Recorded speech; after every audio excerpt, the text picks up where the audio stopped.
in today's age, it feels like, only certain kind of people have exciting lives. We all have exciting lives. We all have amazing lives. We all have stories to tell and things to learn from and things to inspire other people. And I think the more we know about each other, we see how more alike we are than different. You know, Yes. irregardless of where you live or how much money you make or who you vote for, we're all kind of the same in the core of us all. We really are. We all kind of want love. We want to be part of something. We want to be seen. We want to be heard. We want our lives to matter, and we want the people we love to be protected and taken care of. I mean, we all want that. Welcome to Amy Liz Harrison's podcast, Eternally Amy, a mum of eight's journey from jail to joy, a Gen Xer who overcame her struggle with alcohol to become a best-selling author and mental health advocate. She shares stories of hope and offers ideas for others struggling with mental health challenges. One thing is for sure, you'll leave with something to chew on. And now, here's your host, Amy Liz Harrison. Well, greetings, compadres. Welcome back. Today, I would love for you to welcome with open ears Jeffrey Mason. And here's the deal. Before I dive in and read the bio to you about Jeffrey, as you know, I'm a big fan of memoir writing and about telling your story and telling your story in your own voice Yes. so that as generations go by, it's not just like, oh yeah, there was that one person in the family tree and they did this, but the story looks nothing like what actually happened according to the person who lived it.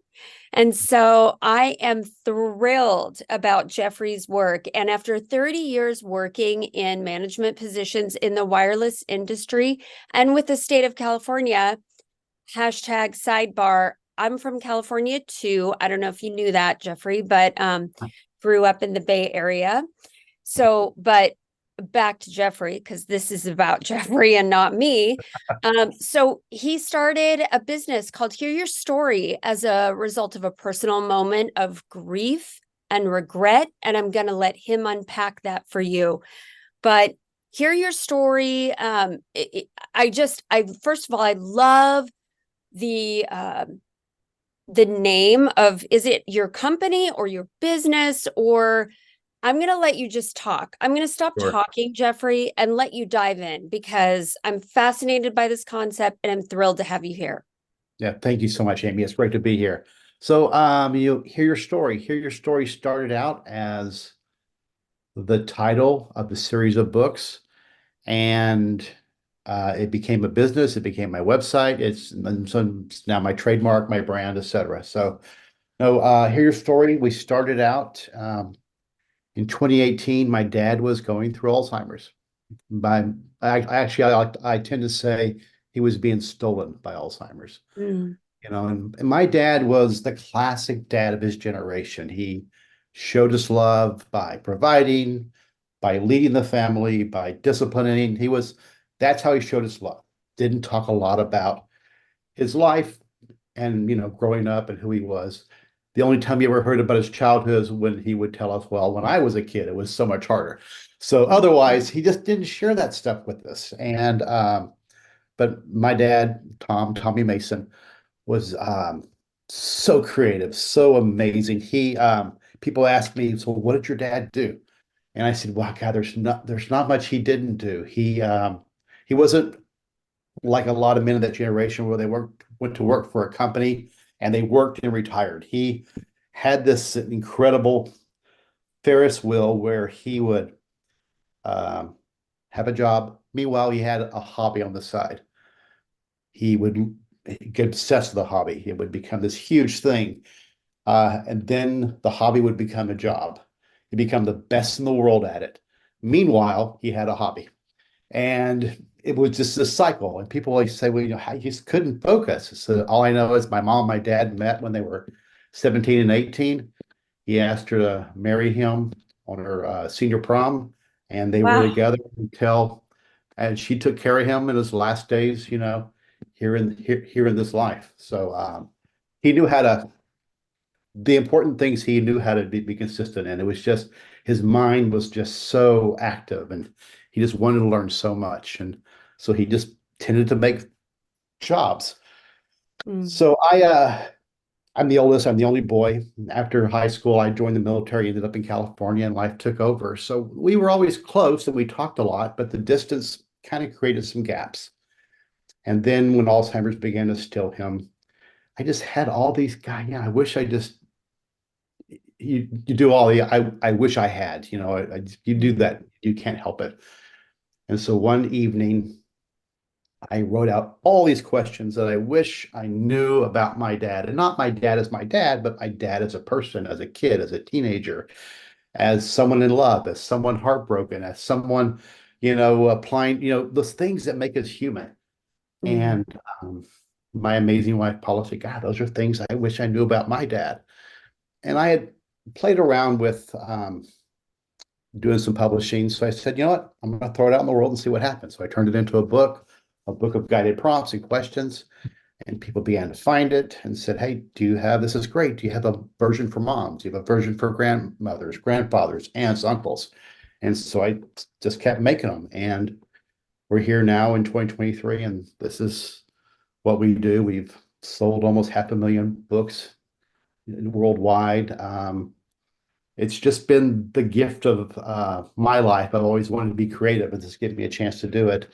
And I just love getting emails from people saying, God, I gave my mom, my dad, your book on Father's Day, Mother's Day, etc. I didn't Mm. realize they had passed, that they had filled it out. They passed away recently, and I found the book. And um, they always talk about, it's so easy when someone passes to focus on the fact that they passed. But when you Mm. begin to focus on their life, it kind of brings them back to who they were and who they are. So Mm. that's a very long-winded introduction to hear your story. So thanks for your patience. Oh, no, no, that was wonderful. And, Yeah. I think too, because a few years ago, a handful of years ago, I told my mom, hey, I think it might be time to tell your story Mhm. because she had kind of started and stopped a few times along life's path, right? Yeah. And I think that the misnomer is like, oh, well, I'll have time to do that later, and it's sort of like before you know it, Yeah. later comes and later goes. And then, it's like any best intention, Yeah. right? We kind of, Yep. life happens, we get busy. And I ended up hiring a ghostwriter at the time to help her. And I think that, had she had some Mhm. prompts and some very specific journaling, like you're talking about, I think that would have really helped because she just didn't kind of know where to start. She had all of So these hard. pieces and all of these kind of chapters in her life, and she Yeah. just didn't know how to put it together. Yeah. Do And you that's the thing find we've that as a learned. Yeah. frequent? Yeah. Now it's when people, I mean, when they have the questions, they can go, oh, I haven't thought about that. And then I get so many people saying it was just so much fun just thinking back, to middle school, high school, when, it's people, it's so people's lives are, I don't care. In today's age, it feels like, only certain kind of people have exciting lives. We all have exciting lives.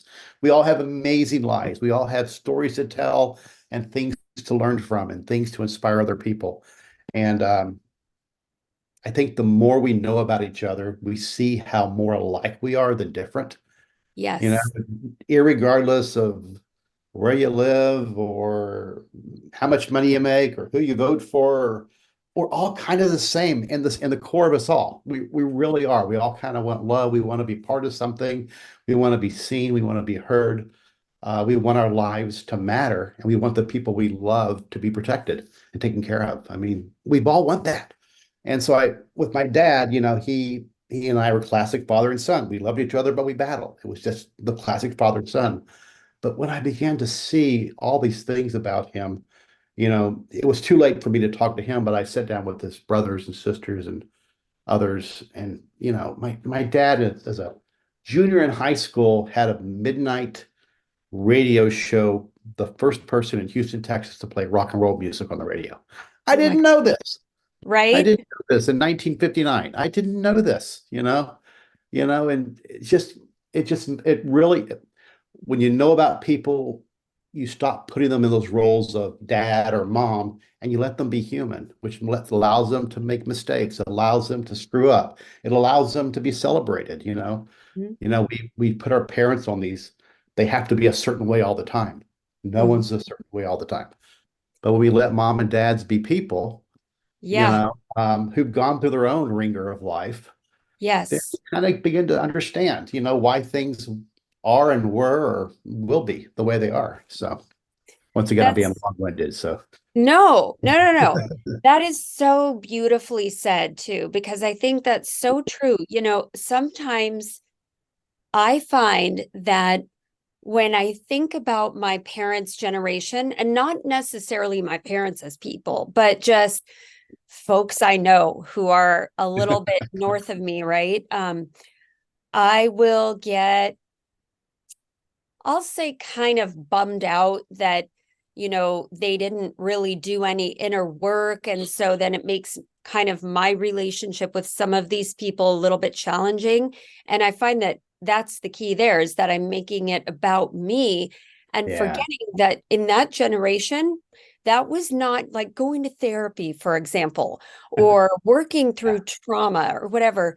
That was not, I mean, that stuff was frowned upon and not readily available and exactly. very expensive and sort of rare in a lot of cases. And it's not the way it is today. And it was, in their growing up, very different, also depending on where they lived, Yeah, culturally extremely different. And then my grandparents' generation, right? I mean, guess what they were worried about? Not going to therapy. They were worried about surviving, right? They're yeah, on a boat coming over from a land that they knew and loved, coming over here. And so, I think it helps create that sense of, like you said, it's like there's a person.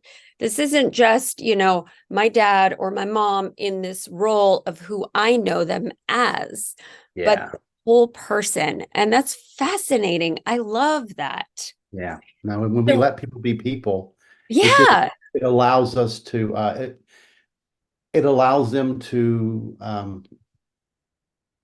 we can forgive, you Yes. know, forgive, Yes. Yes. and forgiveness is the gift we give ourselves. So That's right. yeah, Yep. And I think too, within that forgiveness, I mean, it's so important while like people are still alive to be able to see that other side of them and, reach that state of forgiveness for our own selves. It in a way provides healing for us. And I know for me, sometimes healing that I didn't know I needed. yep. Yeah. Oh, we all need it. What was the process like with your dad as he began to sort of decline? And how did you pull those memories out of him? Well, once a lot of it, my dad was the kind of, he would always, he was just famous for his, like, oh, I remember, we'd pass by something. Oh, that house. I remember, so and so lived there. He always had a story about, it was always about other people though. It wasn't about himself. Mhm. Sometimes he would be part of it. It was like, oh yeah, myself and Billy, we went to there, and so it got so, Alzheimer's is so cruel. We would be together and he would start to do that. He'd start to say, oh, I remember, and then just stop. Like he'd been muted, been caged. You could see he was in there, but he just couldn't get out. Mhm. So a lot of the stuff, it was already, by the time I started the process, it was already a little too late for him and I. Mhm. But, I would talk to his, like I said, my dad was the oldest of four Mhm. by quite a few years. So it was good to be able to talk to them. And then I would, approach him and say, hey, Dad, I was talking to Aunt Harriet, his sister. Say, yeah, she talked about this when you were a kid. And he'd, oh yeah, and Mhm. another key thing is I read this article how the music that was popular in our lives when we were in our teens tends to be this music that kicks up all these memories. And Mm, so we would play a lot of music from, when he was teenagers, early 20s. And my dad was a great musician, played guitar, played keyboard, just amazing. But, to play stuff, you could see like, okay, I'd ask, so this song, remember this song? Oh yeah, and, do you remember where you were when the song came out or what you did or, mm, just ask questions, and use those things as props to kind of create the conversation versus saying, Dad, so when you were a kid, what was your favorite subject? It's like, you need to find something to talk about to get to those memories. So yeah. is what people do. So yeah, but Yeah. no. Did you find that it was emotional for you at times I mean, I'm picturing Yeah. how hard it would be at some points to kind of hear some of this or to watch him, as you talked about, kind of fade in and out a little bit from some of those key memories. It was the whole thing was just so emotional. Yeah. He's my dad, Yeah. and for better or worse, he was my dad. And he was the guy that I based so much of who I thought other people were, especially men were like, there was my dad was the model for that. Um, and then my mom, the amazing mom who had been a nurse her entire life and now had retired, but now was taking care of my dad. And, so it was those years where everything was just so emotional because, it was my dad loved to drive, wasn't allowed to Mm, drive anymore. So it was just, hiding the keys. And it was just almost like having your father as a toddler. And I even hate saying that sentence, but and so it was a lot of emotion and a lot of just, keeping him safe and keeping it it's just an mm, awful, awful, awful disease. So yeah. yeah. Yeah. What I love though, it sounds like you were very focused on preserving the essence of who he was and separating that from the disease of Alzheimer's. Like it seems Yeah. like that was maybe one of your goals, if I'm not mistaken, is to just pull out, this is the essence of my father. And it is separate from this disease that is robbing us every day, Yeah. of his actual physical body and being here. And Yeah. yeah. And I've talked to other folks who've used my books when their parents are going through those moments. Be it Alzheimer's, people have used them in hospice situations. And Mm, one person said something that reminded me of how I felt. You see, there's like this impending deadline, the mm, clock's going to run out. And we don't usually feel that when we talk to each other, but when you're talking to this person, there's this sense of limitation and we need to get this done. mhm, So you're racing, and you don't know quite when the clock's going to run out, but it's going to run out. So mhm, there's this race, but then again, you also don't want to exhaust them. You don't want to be selfish in your desire to give yourself something and give the family something, mhm, wear them out in these moments. So it's careful, it's calculated, it's caring, it's mhm, having conversations. We're so connected, but gosh, we're not. You mhm. know, we think I have my Facebook page, I've got all these. No, get on the phone, go hang out. You know, Yep. um, these holidays moments when you're together, talk about each other's, you know, don't talk about the sports and the politics, talk about each other, ask questions, learn about each other. It's crazy the things you will learn about your parents and your grandparents when you allow them to be people. Yeah. You know, you allow them to be people, who, they were teenagers like us. They were in love. Like I said, they were Mm, heartbroken. They were wanted to ask someone to dance, wanted to be asked to dance. It's just all those things that we think, oh, I felt that. No, your mom and dad and grandparents and great grandparents, they went through that too, because it's part of the human experience. right. It's that bridge of humanity, right? That like Yeah. breaks down all those barriers. Yeah, and I've always my grandmother, my dad's mom, was really into genealogy and did a lot of great work collecting all those things, and I loved all of it. But the thing about it was, it became dates and Yeah. place, and and part of the goal of my books, I have the book that talk about lives, but I also have a book series that kind of collects family recipes. Is I want these things that really make us people and make us families and make us, cultures. That's the piece where I want genealogy to be these living, breathing things where I can say, oh, dad was really good at, I didn't know he ran track, Mm, mom, gosh, like my mom, she raised three kids and then her 40s went to nursing school. That needs to be talked about, you that's know, amazing. that needs to be talked about. She'd Yeah. always wanted to be a nurse and she worked as a nurse's aide and an LV when we were growing up.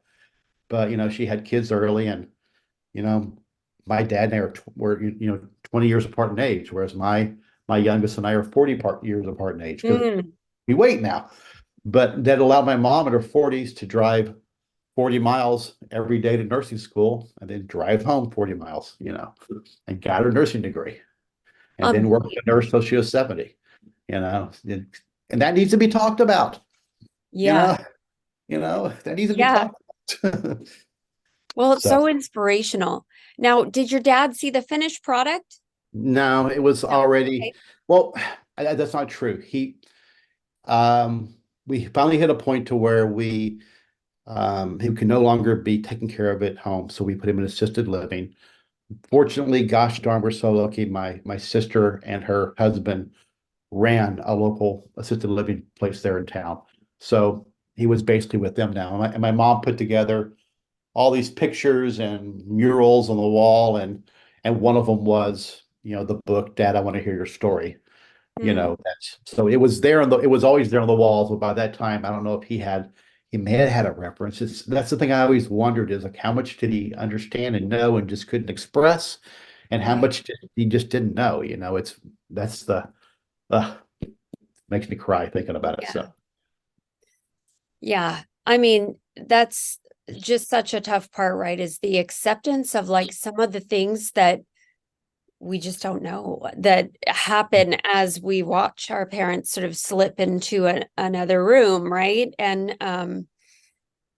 yeah, that's tough. And it makes me even more ferocious about this whole concept. So I'm wondering if you wouldn't mind kind of telling me about your business and how you walk somebody through the process of like, hey, I would love to tell my story, or I have a relative who I'd like to, dig these things up and explore with. yeah, well, we have two ways we do it. The biggest way is the goal is to make this as simple and even as fun as process. I mean, a lot of people want to sit down and talk about interviews, do an interview process, but most people don't, I've discovered. So instead, I have a line of books that are guided, have places to write. Um, People tend to give these to mom, dad, grandma, grandpa, etc. Mother's Day, Father's Day, Christmas time.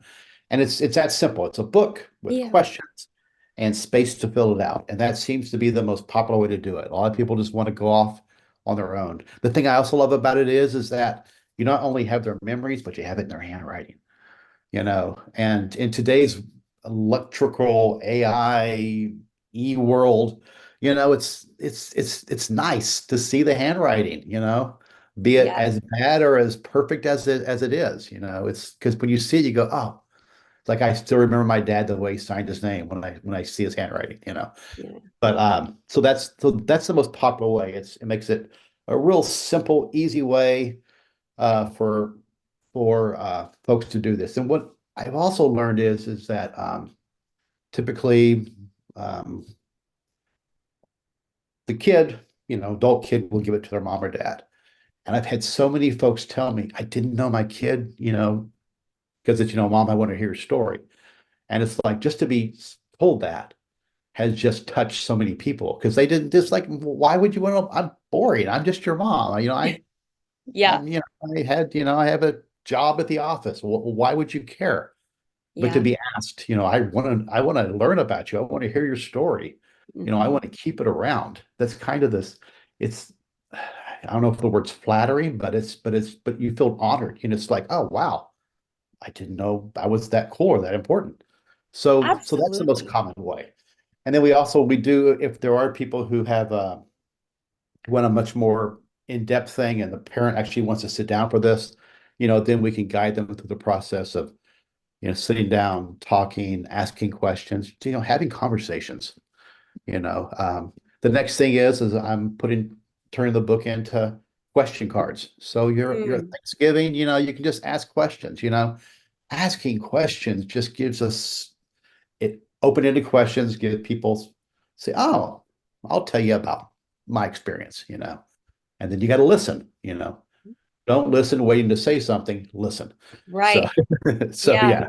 So those are the three main ways we do it. So, you know, uh, I love so much about this. On the handwriting thing, you're mhm. exactly right. I mean, that is just such a lost art in Yeah, today's world, if you will. yeah, And I have started something with my kids. I think it's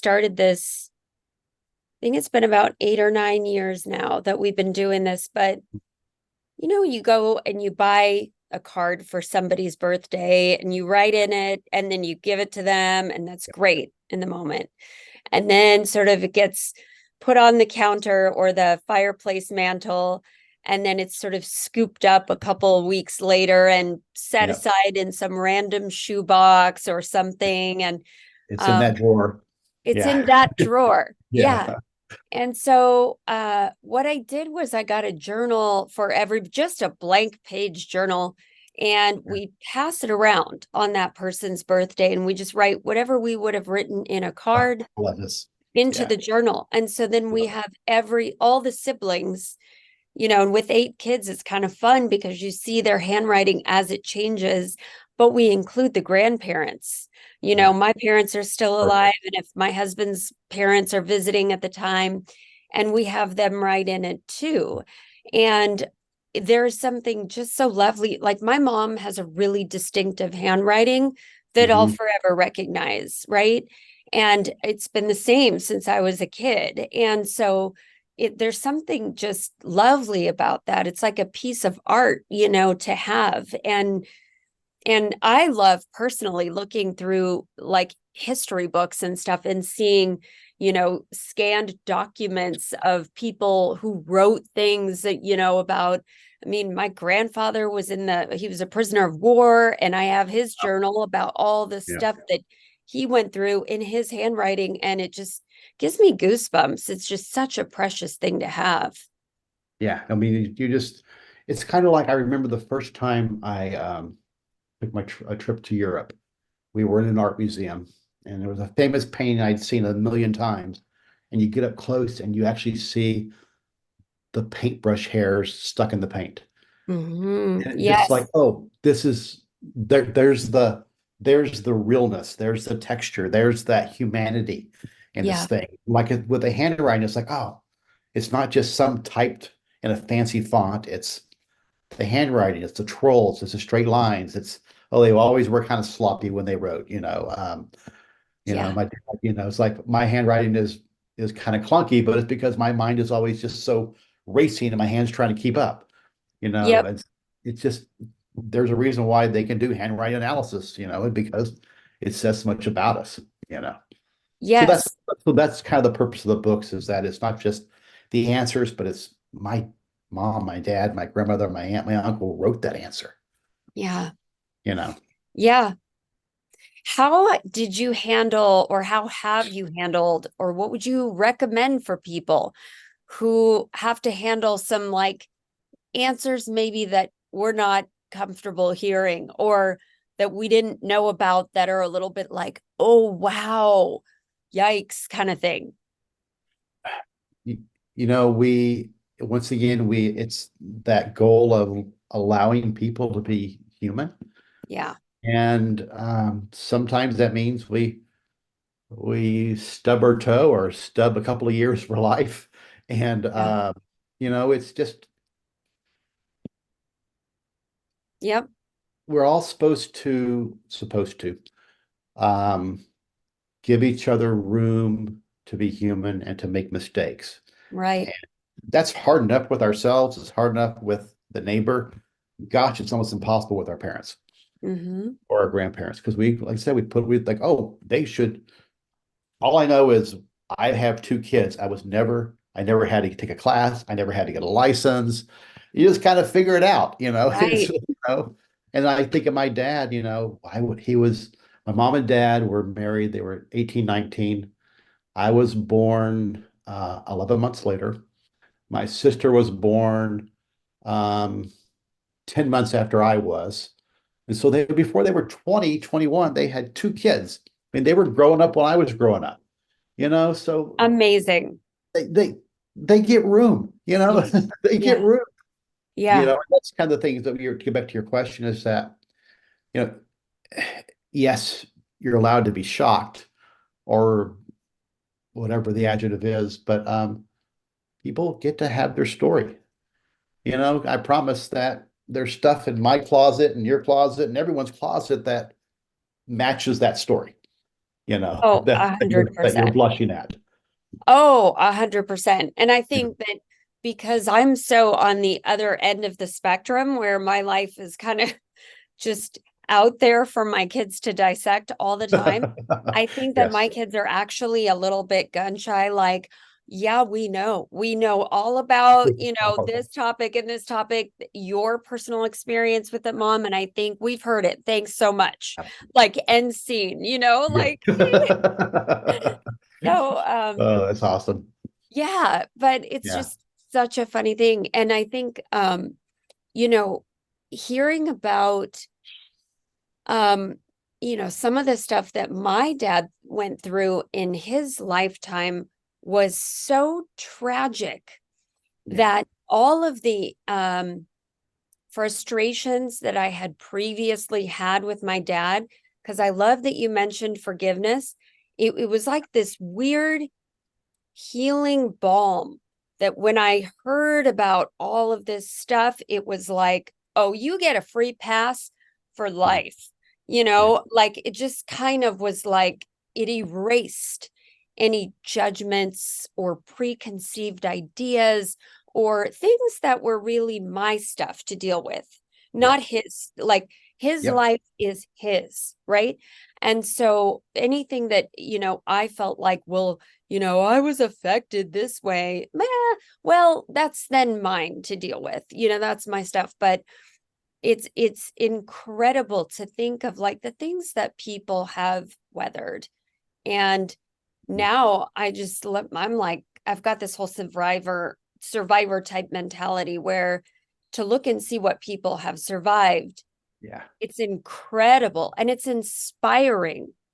And sometimes I think about that on a daily basis where, I'll face something kind of dumb and I'll reframe it and I'll just go, yeah, but it's not quite that bad, and it's great fuel to be able to pass down as a legacy to my kids and Yeah. their kids. And honestly, I mean, I have two of my oldest kids. I mean, they're in their early 20s.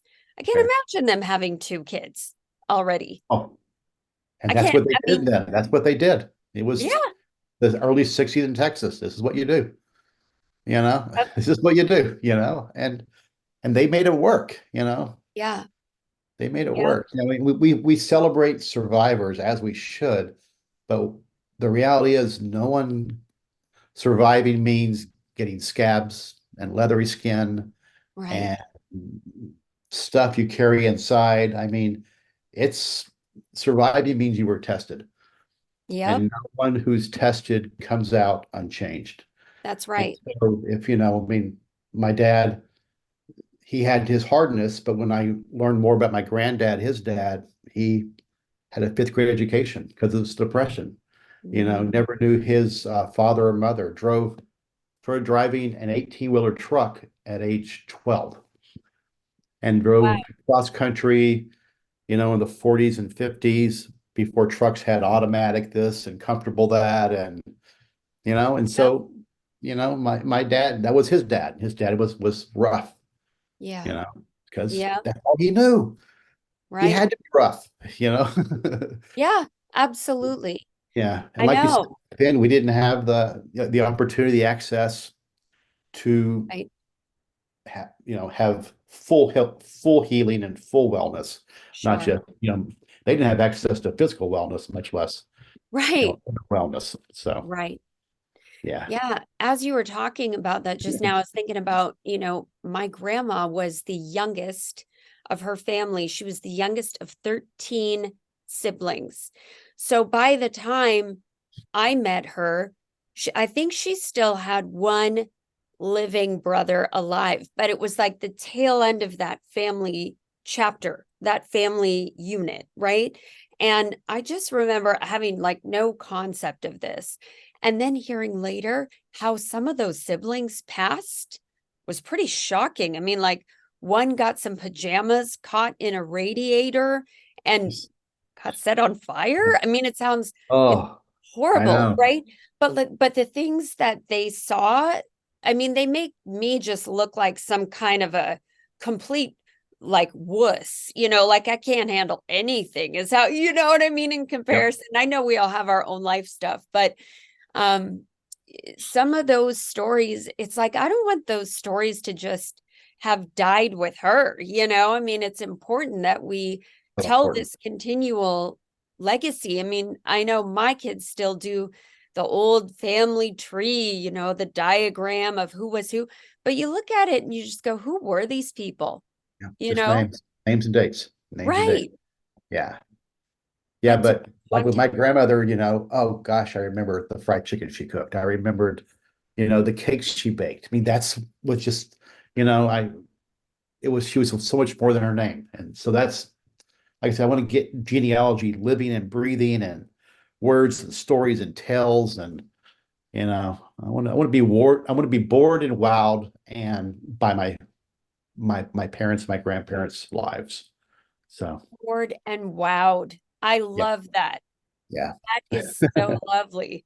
Yeah, that's so great. Okay, so you've got the questions coming out. Yep. And then do you do private coaching as well? I mean, I've never done it for money. I will get people, especially folks who I do often get an email saying, "Hey, usually my parent hospice situation. I really would like to. How do I do this before they're gone? I recently had someone reach out to me and say, I was given one of your books. Was a woman. Um, my grandson, who's 17, is terminal cancer. Mm, He has given 6 weeks to live. Which of your books do I give him? And I said, none, because my books are full of things he will never experience. I'm going mm, to make you a book. You know, Made a book, put together questions, sent it to the local Kinkos over the internet. They picked up the bound one and gave it to him. So he could just sit down and write about his 17 years of life. And that's but as well as lovely. his opinions and his thoughts and his prayers and his, you know, so I've never really done it, like I said, it's as a coaching thing, but it's more, you know, here's how to do it. Just take your time with them. Hmm.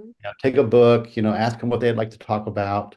Hmm. We don't want to wear someone out when they're also going through their own mental inner conversation in that moment, you Sure. know, you know, Well said. yeah. I think too, another thought that kind of crossed my mind is, and this is something I tell people who are looking to write a memoir, is like, hey, however you can get it down, just get it down, So if that's a voice memo, a lot of people like to do that. I don't compose well on a voice memo. I have to write it. Yeah. But a lot of people love that. Or, I mean, that's an easy thing to just grab your phone or whatever and, get a memory or two down when, you're driving and you hear that song on the radio, right? As you mentioned, music is such a way that brings people instantly back to different times. Yes, it does. Yeah. Yeah.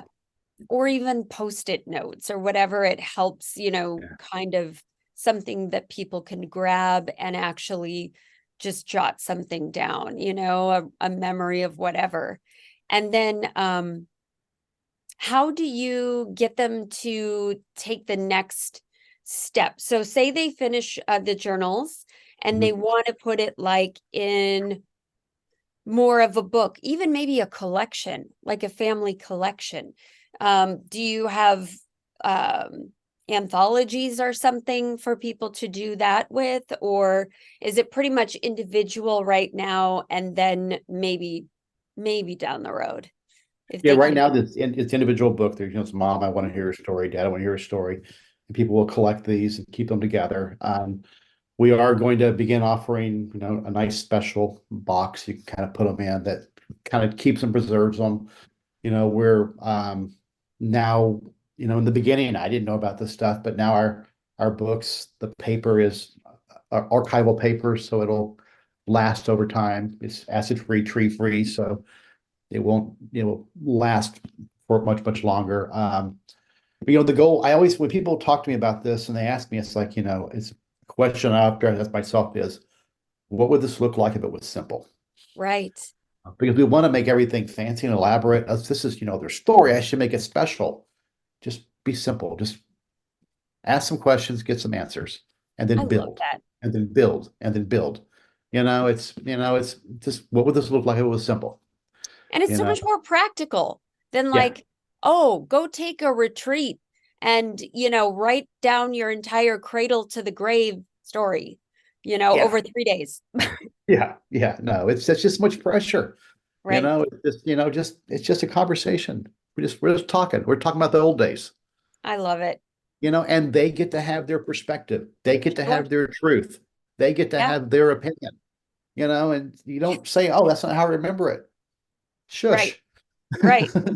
You can write your Right. story later. So, Right. Exactly. let them have their truth in their moment. It's okay. Yeah. It's okay. We have enough arguing all the rest of the world. Don't argue right now. You Right. know, so Oh my gosh, Jeffrey, I love this work so much that you're uh, doing. And you are a storyteller, you are a legacy leaver, and I'm obsessed with this concept. So thank you so much. And it's like super important that I make sure I get correctly where people can buy these books and journals. but you can, the easiest place is to go to our website. It's hearyourstory.books.com. They're all there. Both the traditional life journals as well as the journals we have there for collected family mom's recipes, grandma recipes. And it's not just the recipes, it's also each recipe has a place to what's the memory of that recipe? Where did they learn it? When they cook it, Oh, what do they think about? The memories of it. We're now working on books around special moments. So like if your child's getting married, it's talking about your experience, them growing up, meeting their partner, their future partner, your own experience getting married, engaged, and then place for other people in the family to write their little letters to them as a gift, at engagement time. So we want to now start talking about life moments as well as just lives. That's the next step. But yeah, here's storybooks.com as well as most of the online stores, Amazon, Estera, you can find us there. So under Hear Your Story. so fantastic. Uh, So wonderful. These are the kind of building blocks that, when put together, it's such a great picture that you're so grateful to have later in life. It's like, oh man, because life goes by fast, right? And Amen. before we know it, you know, Yeah. um, yeah, Yeah. that's so wonderful. Jeffrey, Yeah. I can't thank you enough for Oh, coming on so and for kind. sharing this. It's Yeah. so valuable, and I'm just so excited to, continue to watch this unfold for you. It's just such a great concept, such a great idea, such a great way to preserve the ones that we love in written form. Yeah. Well, I appreciate you helping us get the mission out there. So thank you. Absolutely. Okay. All right. So if you're listening, you got to check out Jeffrey Mason and start writing. like Jeffrey said, keep it simple. Keep it simple. It's simple. And if you are listening to this, I just want to remind you to be kind, rewind. Thank you for the honor of your time. Take what you like and leave the rest behind. Thank you so much for listening to Eternally Amy, a mum of eight's journey from jail to joy.